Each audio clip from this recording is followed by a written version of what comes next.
তহা সিদ্দিকী এই নামটির সঙ্গে অনেকেই পরিচিত যারা একটু রাজনীতির খবরাখবর রাখে। হ্যাঁ, আমরা আলোচনা করছি ফুরফুরা শরীফের পীরজাদা তহা সিদ্দিকীর ব্যাপারে।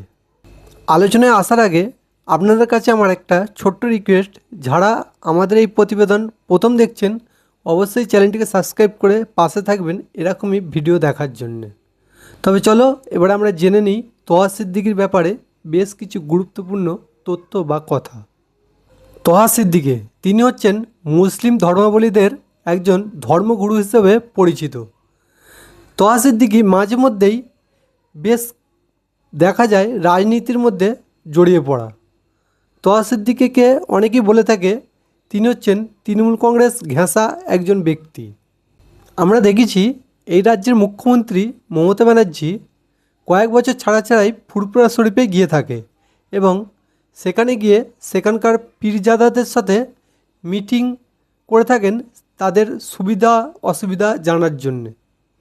এবং সেই মিটিংয়ে সবসময়তেই দেখা গেছে এই তহা সিদ্দিকী উপস্থিত থাকেন।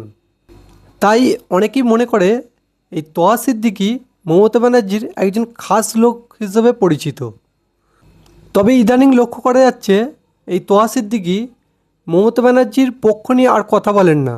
এমনকি লক্ষ্য করা যাচ্ছে এই তহা সিদ্দিকী মমতা ব্যানার্জি অথবা তৃণমূল কংগ্রেস সরকারের বেশ সমালোচনা করে থাকেন।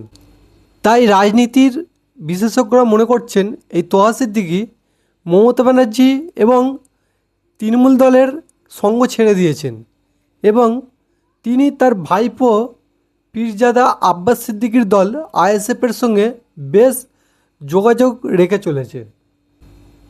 হাতে গোনা কয়েকটা মাস পরেই আমাদের পশ্চিমবঙ্গে আবারও বিধানসভা নির্বাচন। তবে কি বিধানসভা নির্বাচনের আগে এই তহা সিদ্দিকী আইএসএফের হয়ে মাঠে নামবেন? এই প্রশ্নটা থেকেই যাচ্ছে। দর্শক বন্ধুরা, আপনারা কি মনে করেন এই ব্যাপার নিয়ে? অবশ্যই আপনাদের মতামত কমেন্ট করে জানাবেন।